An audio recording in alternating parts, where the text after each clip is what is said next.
काल नालासोपारा वेस्ट या भागातून 4 मुलं फिरण्याच्या निमित्ताने समुद्रकिनारी आली होती अर्नाळा येथे. तर जेव्हा ते फिरत होते तेव्हा ते समुद्रात जात होते. त्यावेळेला मच्छीमार बांधवांनी इथल्या स्थानिक तसेच आमचे जे पेट्रोलिंगचे कर्मचारी आहेत त्यांनी त्यांना न जाण्याबाबत समज दिली होती आणि तिथनं त्यांना जाण्यास सांगितले होते. परंतु ते तरीसुद्धा ते त्या ठिकाणाहून निघून परत एक 300-400 मीटर अंतरावर पुन्हा समुद्रामध्ये गेले आणि समुद्रामध्ये जात असताना खेळण्यासाठी आतमध्ये गेले, पण त्यांना पाण्याचा अंदाज न आल्याने ते खेचत आतमध्ये त्यांना समुद्राच्या पाण्यातून नेलं. परंतु त्यानंतर ते जी 2 पोरं आतमध्ये गेली त्यांना वाचवण्यासाठी दुसरी 2 पोरं पण जात होती.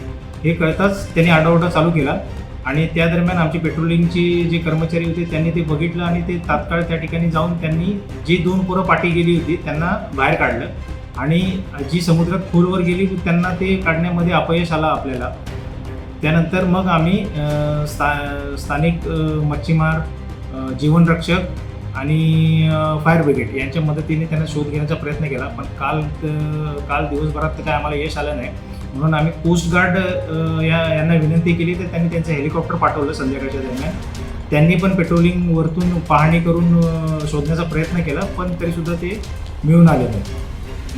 दोन्ही मुलं सापडली नाही.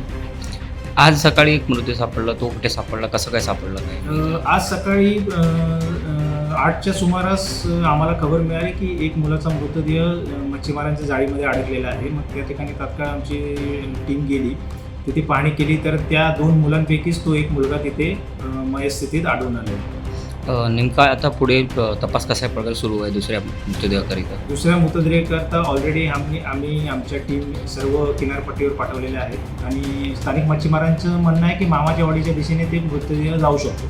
तर त्या ठिकाणी आम्ही जास्त कॉन्सन्ट्रेट केलेलं आहे. फायर ब्रिगेडला पण सांगितलेलं आहे आणि कोस्ट गार्डला पण विनंती केली की तुम्ही पण एकदा परत आमच्यासाठी प्रयत्न करा.